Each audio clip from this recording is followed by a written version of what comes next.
معزز سامعین گرامی قدر، سیرت النبی کے حوالے سے نبی کریم صلی اللہ علیہ وسلم کی سیرت کا تاریخ کے اعتبار سے جائزہ لیا جا رہا ہے، اور ہم نے حضرت ابو ایوب انصاری کی میزبانی کا ذکر کیا۔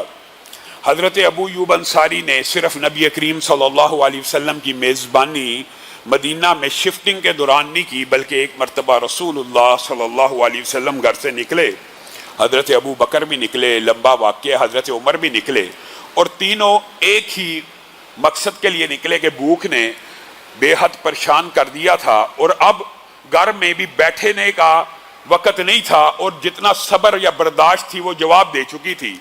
یہ صحابہ کی زندگی ہے، اور یہ نبی محترم کی زندگی ہے، جنہوں نے غربت کو اختیار کیا، جنہوں نے غربت کو خود چاہتے ہوئے اختیار کیا، ورنہ اگر وہ چاہتے تو لاکھوں کروڑوں مال فے مال غنیمت، اتنا پیسہ آیا اپنے پاس کچھ سٹور سیو کر کے اپنی زندگی کا کچھ نہ کچھ بہتر، اپنی زندگی کو گزر بسر، اپنا لائف سٹینڈرڈ بہتر کر سکتے تھے۔ لیکن دیکھیے ادھر سے نبی کریم صلی اللہ علیہ وسلم بھوک برداشت نہ کرنے کی وجہ سے گھر سے نکلے ہیں، اسی طرح حضرت ابو بکر بھی نکلے ہیں، اسی طرح حضرت عمر بھی نکلے ہیں، اور آپس میں جب آنکھیں ٹکرائیں، مسکراہٹوں کا تبادلہ ہوا، پتہ چل گیا تینوں کا ایک ہی مقصد ہے، تو رسول اللہ صلی اللہ علیہ وسلم نے کہا ادھر آؤ ابو بکر و عمر، ابو ایوب انصاری کے گھر چلتے ہیں، وہاں سے جا کے کچھ کھاتے پیتے ہیں۔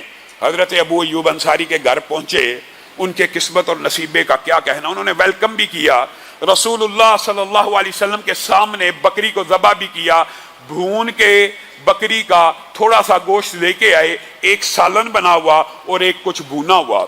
رسول اللہ صلی اللہ علیہ وسلم نے اس کھانے کو کھایا۔ میں اور آپ، ہمارے دسترخوان پر دسیوں کھانے پڑے ہوں، کیا ہم نے زندگی میں ایک مرتبہ بھی افطاری کی ہے؟ کیسی رمضان میں برکتیں ہوتی ہیں، پورا سال وہ کھانا میسر نہیں ہوتا جو افطاری کے ٹیبل کے اوپر عام بندے کے سامنے بھی اللہ تعالیٰ سجا کے رکھ دیتا ہے۔ کیا اس کھانے کو دیکھ کر کبھی ہماری آنکھوں میں آنسو آئے ہیں؟ یہ نبی ہیں، یہ رسول ہیں، ساتھ ایک صدیق ہے، ساتھ ایک شہید ہے، کتنے عظیم اور جلیل القدر یہ لوگ ہیں، کتنا مبارک اور متبرک قافلہ ہے، آنکھوں سے آنسو ہیں۔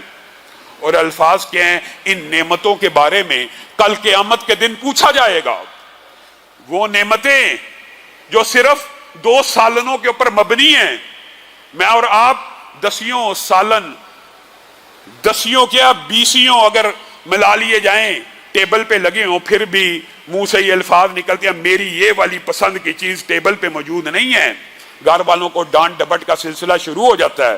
یہ رسول، پیغمبر، صدیق اور شہید اللہ کی بارگاہ میں چند لقمے کھانے کے بعد یہ کہہ رہے ہیں، یہ الفاظ اپنے لیے نہیں تھے، بے شک آپ کے اور میرے لیے تھے، کہ کل قیامت کے دن ان نعمتوں کے بارے میں تم سے پوچھا جائے گا، پھر تم کیا جواب دو گے؟ اور کسی بندے کو بھی یہ چیز اس کے اختیار میں نہیں ہونی، اس کا قدم نہیں ہل سکتا جب تک وہ یہ بتلا نہ دے کہ جو نعمت ملی ہے، جو پیسہ ملا ہے، جو وقت ملا، جو صحت ملی، کہاں اور کس جگہ پہ استعمال کی، اور آیا صحیح معنوں میں حق بجانب تھا، حلال طریقے سے کھائی بھی ہے یا نہیں کھائی۔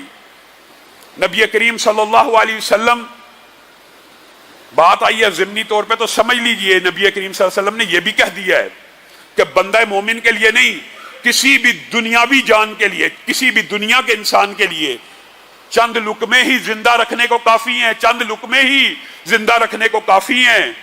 اور یہ بھی الفاظ موجود ہے کہ سب سے برا برتن تو یہ برتن ہے، کون سا؟ یعنی پیٹ کا۔ یہ جتنا مرضی بھرتے چلے جاؤ، یہ بڑھتا چلا جائے گا، اس کو پھیلاتے چلے جاؤ، پھیلتا چلا جائے گا، اس کے اندر فراہی بھی ہے، کشادگی بھی ہے، جو جس طرح اپنی روٹین سیٹ کرنا چاہتا ہے کر لے۔ لیکن رسول اللہ نے کیا تبلیغ کی کہ کمر کو سیدھا کرنے کے لیے چند لقمے کافی ہیں۔ ہاں، نفس غالب آ جائے، زبان کا ذائقہ انسان کو اس بات کے اوپر انگیز کرے کہ حلال رزق ہے، حلال کھانا پڑا ہے، اور تو میں کوئی اللہ کی نافرمانی نہیں کرتا، تو میں یہ حلال میں سے کچھ زیادہ کھا لوں، یعنی زبان کا ذائقہ یا نفس اس کے اوپر غالب آ جائے، تو نبی کریم نے یہ بھی کہہ دیا، پھر بھی اس کو یہ چاہیے کہ وہ 1/4 کھا لے یا 1/3 کھا لے، اور 2 حصے پھر بھی اس برتن کو خالی رکھے۔ یہ آج عجیب و غریب بسیار خوری کی عادتیں مسلمان کو پڑ گئی۔ بے شک کھانا مباح ہے لیکن اس کے بھی کچھ شرعی آداب ہیں، اس کے بھی کچھ شرعی اصول ہیں۔ تو نبی کریم صلی اللہ علیہ وسلم چند لقمے کھانے کو دیکھ کے یہ کہہ رہے ہیں کہ ان نعمتوں کے بارے میں تمہارے سے سوال ہوگا۔ اور رسول اللہ صلی اللہ علیہ وسلم نے جیسے کہ آپ کو پچھلے خطبے میں بتلایا کہ جاتے ساتھ ابھی ابو ایوب انصاری کے گھر میں نہیں تھے پہنچے، رستے میں اس بات کو طے کر لیا تھا یہ ہماری منزل ہوگی۔ کیا مطلب؟ مسجد النبی کی جو جگہ سہل اور سہیل کا سارا واقعہ آپ کے سامنے رکھا تھا۔ پھر یہاں پہ ایک بات اور سمجھنے کی ضرورت ہے کہ نبی کریم صلی اللہ علیہ وسلم وہ کتنے عظیم قائد اور رہنما تھے۔ نبی کریم صلی اللہ علیہ وسلم بطور آپ سمجھتے ہیں کہ ریاست کے سربراہی کے تو آئے تھے، مدینہ والوں نے ویلکم بھی کیا، طلع البدر علینا کا قصہ بھی آپ کے سامنے رکھا، ہر چیز رسول اللہ کے سامنے نشاور کی عید کا دن سمجھا کرتے تھے کہ جس دن رسول اللہ آئے رسول اللہ حکم دے دیتے کہ میرے لیے یہ مسجد تعمیر کرو، تو کیا وہ تعمیر نہ کرتے؟ رسول اللہ صلی اللہ علیہ وسلم نے جگہ کا معاملہ طے ہو جانے کے بعد، قیمت کا طے ہونے کے بعد جب کھدائی شروع کی، یہ بات یاد رکھیے مسجد النبی کی کھدائی 3 فٹ کی اس دور میں، جن کو 3 ہاتھ تب کہا جاتا تھا، آج کل کے دور میں وہ تقریباً 3 فٹ بنتے ہیں، اس کی بنیادیں 3 فٹ گہری کھودی اور وہاں پہ اس کی بنیادیں رکھنے کی جب ابتدا کی تو رسول اللہ صلی اللہ علیہ وسلم پتھر اٹھا کے لا رہے ہیں، اور ایک صحابی آگے بڑھے کہ ہمارا رہنما، ہمارا سپہ سالار، ریاست مدینہ کا سربراہ اپنے کندھوں کے اوپر پتھروں کو ڈھو رہا ہے، تیزی سے آگے بڑھا رسول اللہ سے پتھر لینے کے لیے۔ رسول اللہ نے کہا رک جاؤ، جتنی تمہیں اپنے رب کی رحمت کی امید ہے میں محمد صلی اللہ علیہ وسلم بھی اتنی رحمت چاہتا ہوں۔ اگر تم پتھر اٹھا کر ثواب کما رہے ہو اور اللہ کی رحمت کی امید کر رہے ہو تو میں محمد صلی اللہ علیہ وسلم بھی پتھر کو اٹھاؤں گا تاکہ مجھ پہ بھی رب رحمت کرے۔ اب بتائیے یہ کردار، یہ انداز آج کے کسی لیڈر کا ہو سکتا ہے؟ آگے پیچھے کیسا پروٹوکول ہوتا ہے۔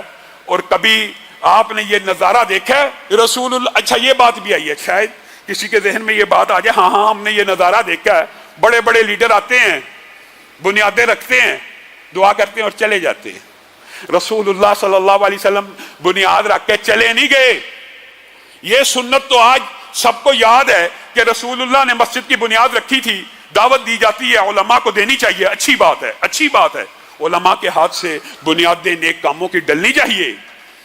لیکن یہ لیڈر وہ ہے جو اس وقت بنیادیں رکھ رہا ہے اور صحابہ کو اس طرح انگیخت بھی کر رہے ہیں رسول اللہ صلی اللہ علیہ وسلم، اللہم لا خیر الا خیر الاخرہ فانصر الانصار والمہاجرہ۔ اللہ کے علاوہ خیر تو اصل خیر تو آخرت ہی کی خیر ہے۔ اللہ تعالیٰ مجاہدین کی اور انصار کی مدد کر، یہ جو مسجد کی بنیادیں رکھ رہے ہیں، اللہ آسمان سے رحمتوں کا نزول فرما۔ یہ پیغمبر اپنے ساتھیوں کے لیے دعا کر رہا ہے اور آگے سے صحابہ کے اوپر بھی قربان جائیں۔ لَإِنْ قَعَدْنَا وَالنَّبِيُّ يَعْمَلُ لَإِنْ قَعَدْنَا وَالنَّبِيُّ يَعْمَلُ لَذَّاكَ۔ یہ صحابہ کا رسول اللہ صلی اللہ علیہ وسلم سے پیار ہے۔ لَذَاكَ مِنَّ الْعَمَلُ الْمُذَلَّلُ۔ اگر ہم بیٹھے رہیں، لَإِنْ قَعَدْنَا وَالنَّبِيُّ يَعْمَلُ، ہم بیٹھے رہیں اور رسول اللہ کام کریں، لَذَاكَ مِنَّ الْعَمَلُ الْمُذَلَّلُ، تو پھر یہ تو ہمارے لیے بڑی شرمندگی کی بات ہے اور ہمارے تو سارے عمل برباد ہو گئے، مردود ہو گئے کہ نبی تو پتھر ڈھو رہے ہیں مسجد النبی کو بنانے کے لیے اور صحابہ ہاتھ پہ ہاتھ دھر کے بیٹھے رہیں۔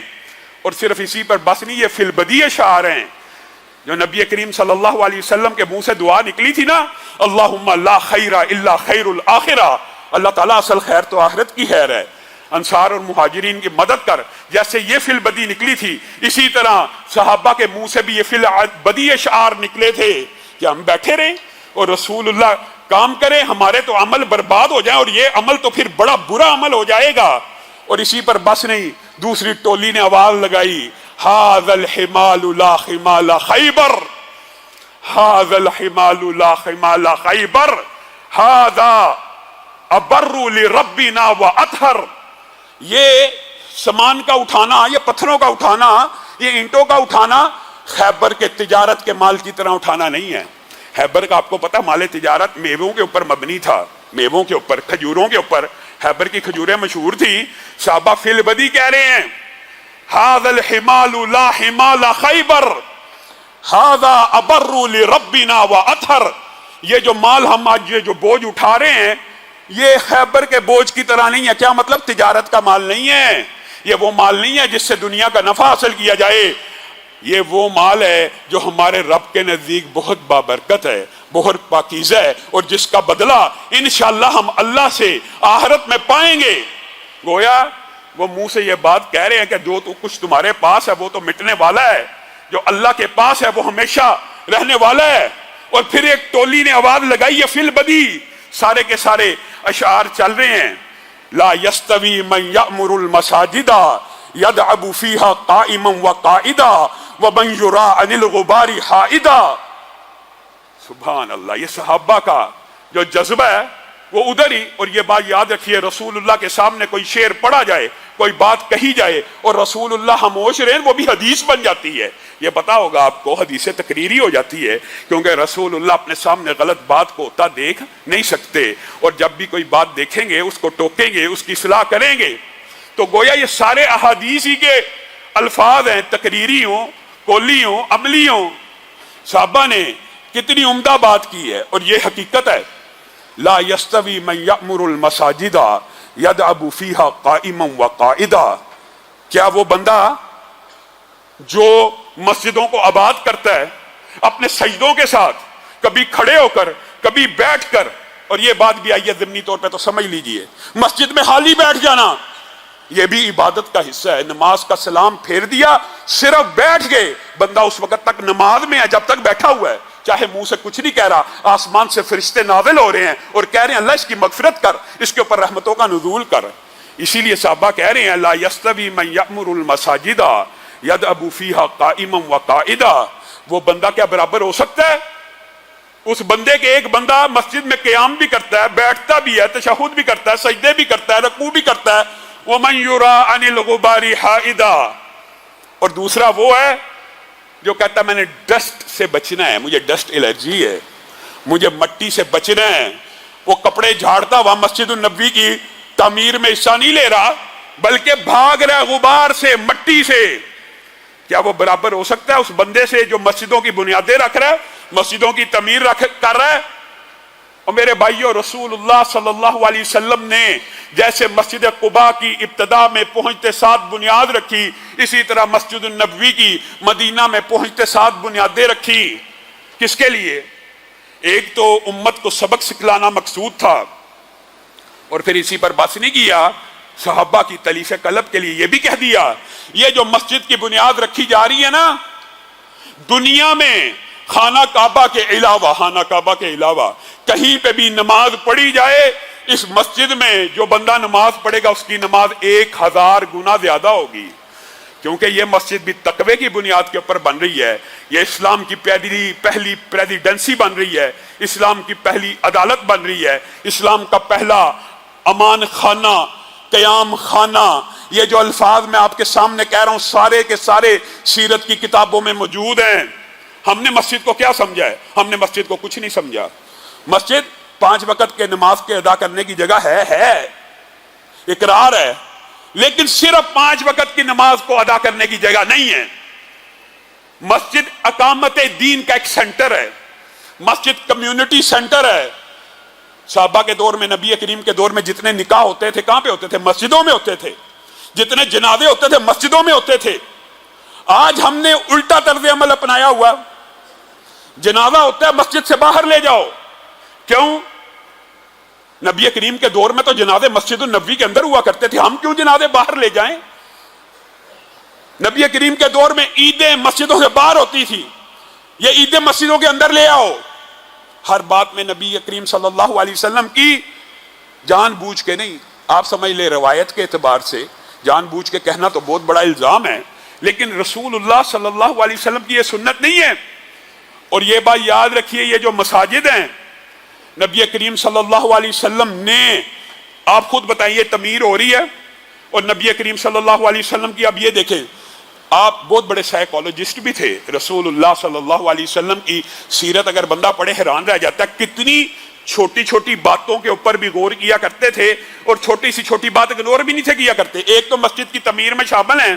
پھر ابن علی یمانی حنفی مشہور جو صحابی ہیں, انہوں نے دیکھا رسول اللہ صلی اللہ علیہ وسلم جب مسجد بنا رہے ہیں نا تو رسول اللہ کو وہ جو صحابی مٹی کے اندر پانی اور توڑی وغیرہ مکس کر کے آگے لوگوں کو سپلائی کر رہے ہیں, نبی کریم کو اس بندے کا کام پسند نہیں آ رہا اور نبی کریم صلی اللہ علیہ وسلم کے چہرے کے تاثرات کو دیکھتے ہوئے آگے بڑھے, تیزی سے مٹی کو گارے کو مکس کرنا شروع کیا. رسول اللہ صلی اللہ علیہ وسلم کے چہرے پہ مسکراہٹ آ گئی.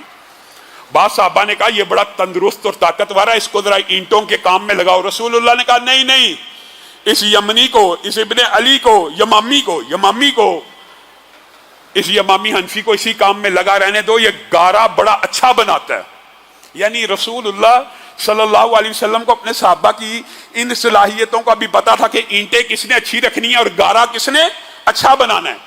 پھر نبی کریم صلی اللہ علیہ وسلم آپ اور مجھے مسجد النبوی کے اندر جو سب سے پہلا درس دے رہے ہیں, جس کو آج ہم نے فراموش کر دیا, اور یہ آج دکھ کی بات ہے.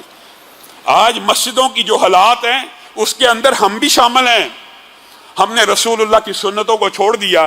رسول اللہ صلی اللہ علیہ وسلم نے مسجد النبوی کی تعمیر میں سب سے پہلی چھت بتائیے کس حصے میں ڈالی تھی؟ کیا مسجد النبوی کے اوپر ڈال دی تھی؟ نہیں. اصحاب صفا, آپ نے نام سنا ہوگا, صفا چھپر کے بعض مورخین محدثین نے اس کے معنی لیا کہ چھپر کو کہتے ہیں, بعض نے اونچی جگہ کو کہا. یہ جو چھپر ہے سب سے پہلے ایک تقریباً 70 افراد کے بیٹھنے کی جگہ کے اوپر ڈالا گیا. پوری مسجد النبوی کے اوپر کوئی چھت نہیں ڈالی گئی. سب سے پہلے ایک چھپر اگر ڈالا گیا تو کن لوگوں کے لیے ڈالا گیا؟ جو نادار ہیں, جو کمزور ہیں, جو مفلوق الحال ہیں. مسجد کی بنیاد رکھی, مسجد کا احاطہ کیا, مسجد کی چار دیواری کی, مسجد کے اندر نماز کا انتظام کیا, لیکن اس نماز کے انتظام کے اوپر چھت نہ ڈالی. سب سے پہلے مسافر خانے, قیام خانے اور مستقبل کی اسلامک یونیورسٹی کے اوپر چھت کو ڈال دیا. سب سے پہلا کام رسول اللہ صلی اللہ علیہ وسلم نے. اصحاب صفا کے چبوترے کے اوپر جو مسجد النبوی آپ جاتے ہیں, بعض لوگوں کے ذہن میں سوالات آتے ہیں, یار صحاب صفا کا چبوترا تو اس سائیڈ پہ ہے, مسجد النبوی کا جو امام تو بہت آگے جا کے کھڑا ہوتا ہے. تو میرے بھائیو یہ بات بھی یاد رکھو, پہلے ابتدائی آپ کو پتا ہے 1 سال سے زائد جو حصہ تھا, 14, 15, 16 ماہ, انشاءاللہ یہ جب واقعہ آئے گا اس کو تفصیل سے بیان کریں گے. خانہ کعبہ کو قبلہ مقرر نہیں تھا کیا ہوا. قبلہ کیا تھا؟ مسجد اقصی. جب مسجد اقصی قبلہ تھی تو ظاہر ہے یہ جو اصحاب صفا کا چبوترا اور یہ جو درخت تھے, قبلہ تو اس طرف تھا, تو گویا یہ سب سے آگے والی حد تھی جو آج آپ کو پیچھے کی طرف نظر آتی ہے. چونکہ قبلہ بدل گیا اور خانہ کعبہ کی طرف جب منہ کر لیا مسلمانوں نے, تو پھر ممبر و محراب کو آگے لے کے جایا گیا, اصحاب صفا کا چبوترا پیچھے رہ گیا. ورنہ یہ مسجد کی سب سے پہلی صف تھی, سب سے پہلی, کیونکہ خانہ کعبہ تب تک قبلہ نہیں تھا اور مسجد اقصی کی طرف منہ کر کے نماز پڑھی جاتی تھی. اب یہ بات غور کرنے کی اور سوچنے کی ہے کہ اصحاب صفا کا چبوترا اس قدر اہم کیوں ہے, اصحاب صفا کے اوپر چھپر ڈالنا اس قدر اہم کیوں ہے. ہم یہ جو بات کہتے ہیں ویسے نہیں کہتے کہ مسجد النبوی پہلی پریزیڈنسی تھی, ریاست کے سربراہ کا پہلا ایوان مسجد النبوی تھی. یہ بات بلا وجہ نہیں کی جاتی, آپ کو سمجھانے کے لیے کی جاتی ہے کہ اسلام کے اندر یہ صدارتی محلات نہیں ہیں, یہ پریزیڈنسیاں نہیں ہیں. جو ریاست کا سربراہ ہے وہی مسلح کا امام بھی ہونا چاہیے, بلکہ مسلح کے امام ہی کو ریاست کا بھی سربراہ ہونا چاہیے. آپ خود بتائیں, آپ نے بجٹ کے اندر تفصیلات پڑھ لی ہوں گی ایوان صدر کے اخراجات کے, ایوان صدر کے, اور آپ کو پتا پاکستان کا صدر کیا کام کرتا ہے اور کتنی کی اس کی آئین میں ضرورت اور اہمیت ہے اور کون سے کام اس سے سر انجام دلوائے جاتے ہیں. اس کے اخراجات پوری قوم کے اوپر. جبکہ اسلام کے اندر مسجد النبوی پہلی پریزیڈنسی بھی بن رہی ہے, پہلی سپریم کورٹ بھی بن رہی ہے, اسلام کی پہلی یونیورسٹی بھی بن رہی ہے, اور یونیورسٹی کی ابتدا تو رسول اللہ نے خود چھپر ڈال کے کر دی. اور کیا اعلان کیا, صحابہ کو کہہ رہے ہیں جس کے گھر میں 3 بندوں کا کھانا ہو, چوتھے کا انتظام کیا کرے, اس میں تھوڑا پانی ڈال لیا کرے. 3 بندوں کا کھانا مسلمانوں کے اندر 4 کو پورا آ جاتا ہے, جو 4 کا انتظام کرتا ہے 5 کا کیا کرے. جو 5 کا کرتا 6 کا کیا کرے. کیوں؟ ایک ایک بندہ صحابہ صفہ میں سے لے کے جایا کرو, ان کو کھانا کھلایا کرو, اور کھانے کھلانے کے اعتبار سے آپ کو پتا کتنی وعیدیں ہیں, کتنی وعیدیں ہیں. حتیٰ کہ قرآن پاک کی ایک آیت تو بڑی عجیب ہے, ما سلککم فی سقر قالوا لم نک من المصلین ولم نک نطعم المسکین. آپ بتائیے جہنمیوں سے جب پوچھا جائے گا کہ تمہیں جہنم میں کس بات نے ڈال دیا, تو پہلی بات وہ یہ کہ ہم نمازوں میں غفلت برتتے تھے, نمازیں صحیح وقت پہ نہیں تھے پڑھتے. یہ سوال مسلمانوں سے کیا جا رہا ہے, یہاں پہ کافر مخاطب نہیں ہے. اور دوسری بات کیا کہیں گے, ہم مسکینوں کو کھانا نہیں تھے کھلایا کرتے. تو رسول اللہ بھی مسجد النبوی بنا رہے ہیں, چھپر ڈال رہے ہیں, اور لوگوں کو پہلی تبلیغ کیا کر رہے ہیں کہ جس کے گھر 5 کا کھانا 6 کا بنایا کرے. آج کے بعد یہ جو ادارہ قائم ہو رہا ہے اور مسجد کے اندر مسافر خانہ اور یونیورسٹی بنانا اور تعلیم کا ادارہ بنانا اس قدر ضروری ہے. ایک تو سنت سے ثابت ہے, دوسری یہ بات ہوتی ہے کہ مسافر کسی دوسرے شہر سے آئیں تو لا محالہ کرایہ دے کے رہیں گے, لا محالہ کسی کے گھر رہیں گے, اس کا احسان ہوگا. اور اگر مساجد کمیونٹی سینٹرز ہوں گی, آپ کو فری میں رہائش بھی مل جائے گی, آپ کے رہنے کا انتظام بھی ہو جائے گا, آپ اپنے معاملات کو سر انجام بھی دے دیں گے. تو رسول اللہ صلی اللہ علیہ وسلم نے اسلام کے اس پہلے مدرسے کی بنیاد بھی مسجد النبوی کے ساتھ ہی رکھ دی.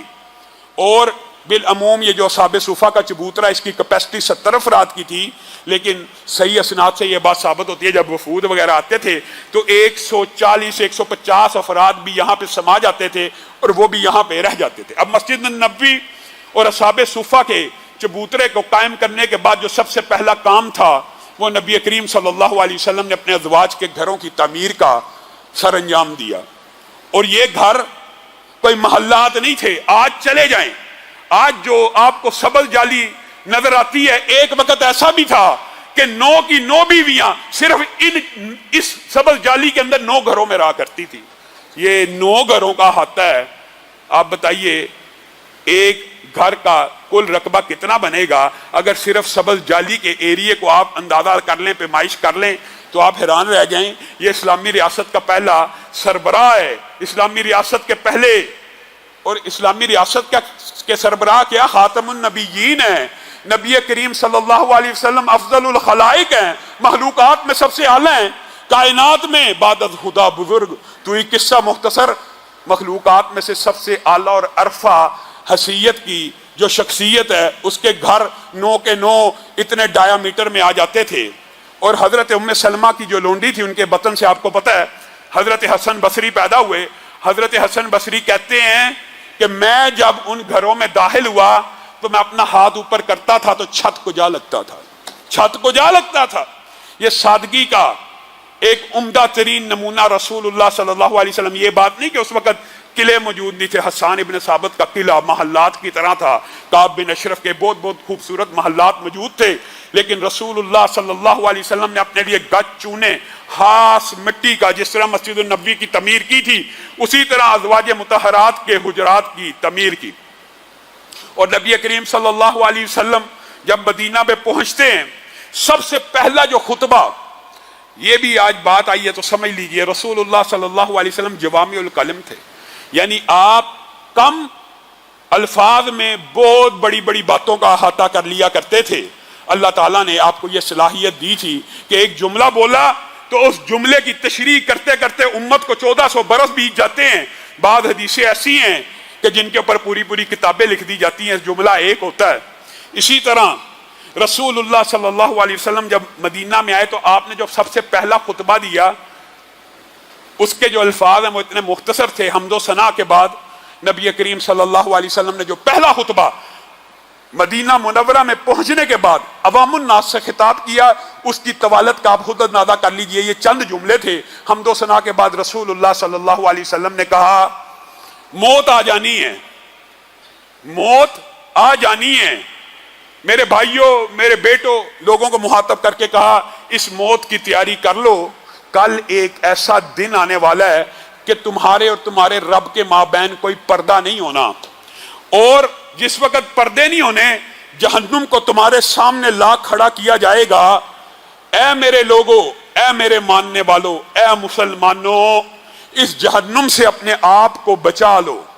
چاہے ایک کھجور دے کے ہی بچانا نہ پڑے, اور اگر کسی کے پاس کھجور نہیں ہے وہ اچھے کلمات کو ادا کرے. یہ اچھا کلمہ بھی 10 سے لے کے 700 تک ضرب دیا جائے گا.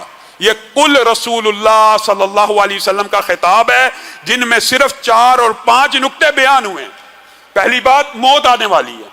رسول اللہ نے کہا موت آنے والی ہے، ہر ایک کو آنے والی ہے. پھر جب موت آ جائے گی تم سب اپنے رب کے سامنے بغیر پردے کے کھڑے ہوگے. اور تیسری بات، اس وقت جہنم بھی تمہارے سامنے کھڑی ہوگی. ایک ہی جملے میں رسول اللہ صلی اللہ علیہ وسلم کیسی تبلیغ کر رہے ہیں اور کہہ رہے ہیں اس جہنم سے ہم نے بچنا ہے.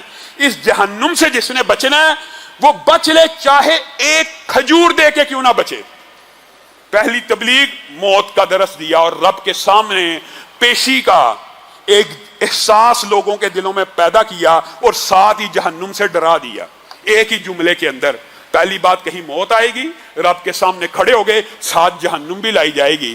اور چوتھی بات جو تبلیغ کی سب سے پہلے وہ بھی انفاق فی سبیل اللہ کی، وہ بھی اللہ کے بارگاہ میں خرچ کرنے کی کہ اس جہنم سے اگر بچنا چاہتے ہو نا تو ایک کھجور بھی اگر جیب میں ہو صدقہ کر دیا کرو. ایک کھجور بھی اللہ کے راہ میں دے دیا کرو، اس جہنم سے بچ جاؤ گے.